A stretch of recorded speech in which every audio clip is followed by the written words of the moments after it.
Bonjour les amis. Ici c'est Martin. Soutenez mon travail. S'il vous plaît, abonnez-vous à la chaîne avant de regarder. Dans cet épisode, nous discuterons de deux sujets très importants. Chaque sujet est pertinent et intéressant, alors assurez-vous de regarder mon épisode jusqu'à la fin. Aujourd'hui, nous parlerons de sujet numéro 1. Les Arméniens peuvent vivre en paix dans le Karabakh, selon un ancien ambassadeur turc. Sujet numéro 2. Le Karabakh est la terre de l'Azerbaïdjan, tout autre statut est inacceptable, souligne le ministère de la Défense turc.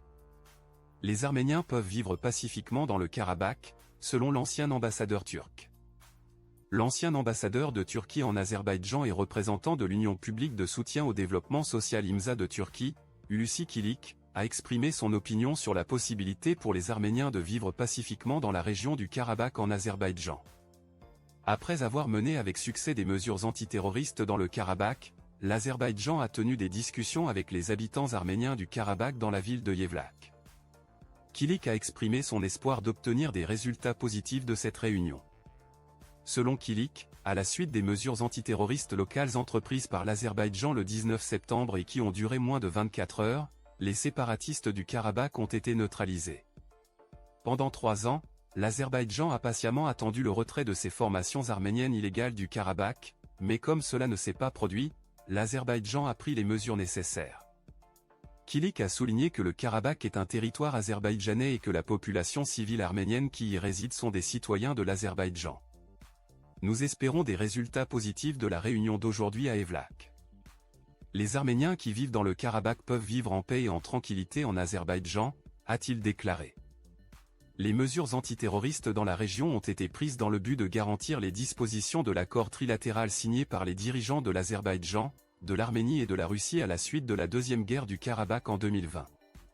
L'objectif était de mettre fin aux provocations à grande échelle dans la région économique du Karabakh, de désarmer et de retirer les formations armées des forces armées arméniennes des territoires de l'Azerbaïdjan, de neutraliser leur infrastructure militaire et de garantir la sécurité de la population civile qui retournait dans les territoires libérés de l'occupation. Il visait également à impliquer des fonctionnaires civils dans les travaux de construction et de reconstruction, ainsi que du personnel militaire azerbaïdjanais, et à rétablir l'ordre constitutionnel en République d'Azerbaïdjan. Pendant les mesures antiterroristes localisées dans la région du Karabakh en Azerbaïdjan, les civils et les infrastructures civiles n'étaient pas des cibles. Seules les cibles militaires appartenant à des formations armées illégales du régime séparatiste ont été visées, en utilisant des armes de précision disponibles dans l'arsenal de l'armée azerbaïdjanaise. Suite à une suggestion de l'administration présidentielle de l'Azerbaïdjan, une réunion a eu lieu avec des représentants de la population arménienne du Karabakh à Yevlak. Il s'agit d'un sujet complexe et sensible qui soulève plusieurs questions en termes de relations internationales, de droits de l'homme et de résolution des conflits. L'opinion de la communauté internationale sur cette question est diverse et a évolué au fil du temps. Tout d'abord, il est important de noter que le conflit au Karabakh a été une source de tension pendant des décennies.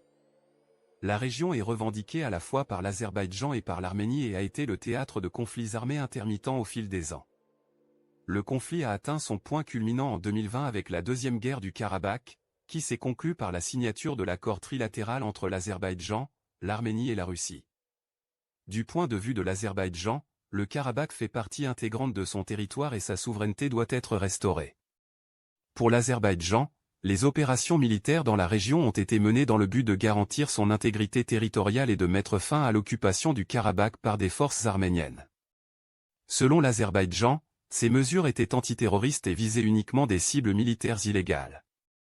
D'autre part, l'Arménie défend le droit à l'autodétermination de la population arménienne du Karabakh et a soutenu historiquement les séparatistes dans la région.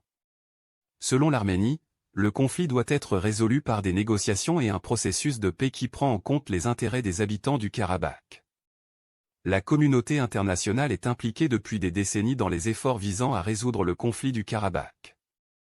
L'Organisation pour la sécurité et la coopération en Europe, OSCE, a joué un rôle central dans la médiation des pourparlers de paix.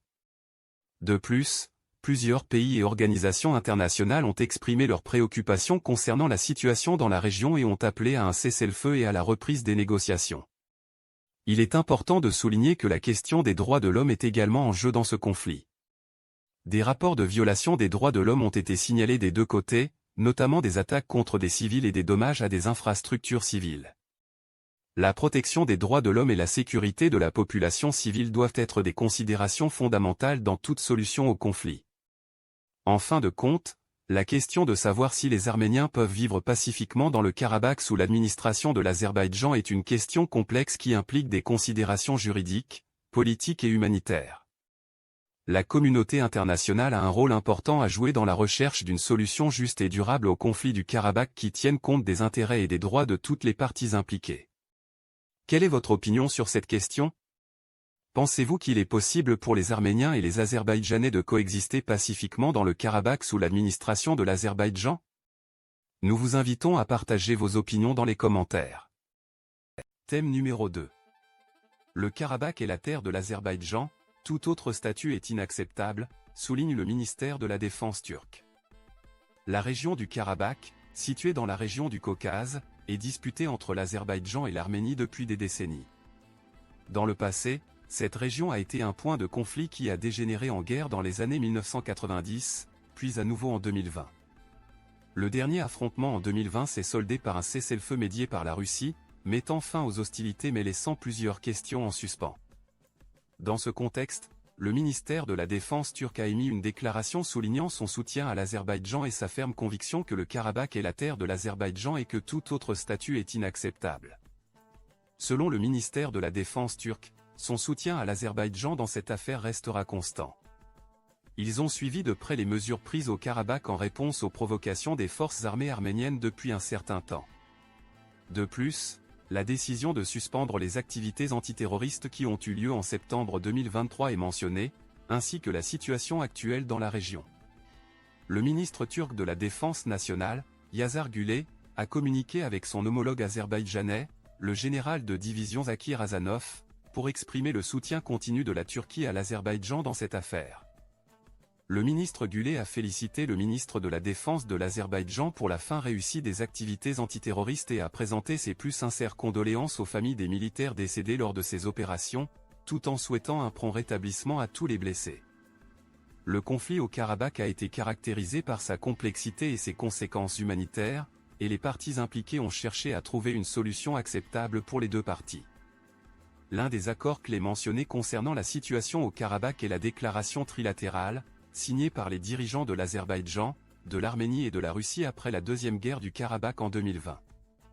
Cette déclaration vise à atteindre plusieurs objectifs, notamment l'arrêt des provocations à grande échelle dans la région du Karabakh, le désarmement et le retrait des formations des forces armées arméniennes des territoires de l'Azerbaïdjan, la neutralisation de leur infrastructure militaire, la sécurité des populations civiles qui retournent dans les territoires libérés de l'occupation, ainsi que la restauration de l'ordre constitutionnel en République d'Azerbaïdjan. Pour atteindre ces objectifs, des mesures antiterroristes ont été prises dans la région. Un aspect important mis en avant est qu'au cours de ces mesures antiterroristes dans la région du Karabakh, les civils et les infrastructures n'ont pas été pris pour cible.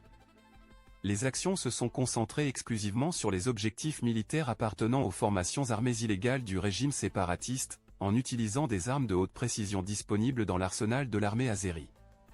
En réponse à un appel des représentants de la population arménienne du Karabakh, transmis par le contingent russe de maintien de la paix temporairement stationné en Azerbaïdjan, un accord a été conclu pour suspendre les activités antiterroristes locales le 20 septembre 2023 à 13h, GMT+4. Cet accord comprend des conditions importantes visant à rétablir la stabilité dans la région. Il est attendu que les formations des forces armées arméniennes et les formations armées illégales arméniennes dans la région du Karabakh remettent leurs armes, abandonnent leurs positions de combat et postes militaires, et se désarment complètement. Les unités des forces armées de l'Arménie doivent quitter le territoire de l'Azerbaïdjan, et les formations armées illégales arméniennes doivent être démantelées. De plus, la remise de toutes les armes et de l'équipement lourd a été convenue. Cet accord est mis en œuvre en coordination avec le contingent russe de maintien de la paix et représente une étape importante vers la stabilisation de la situation au Karabakh. Ce sujet continue d'être débattu et controversé dans la communauté internationale. Les opinions sur qui a le droit au Karabakh et comment résoudre le conflit varient largement.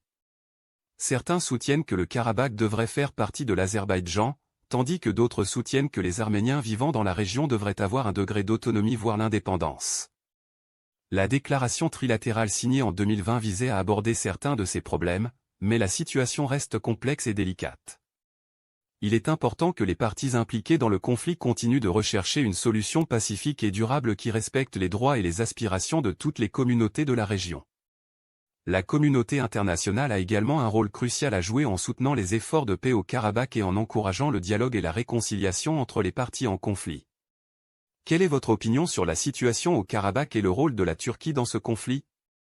Nous vous invitons à partager vos points de vue dans les commentaires.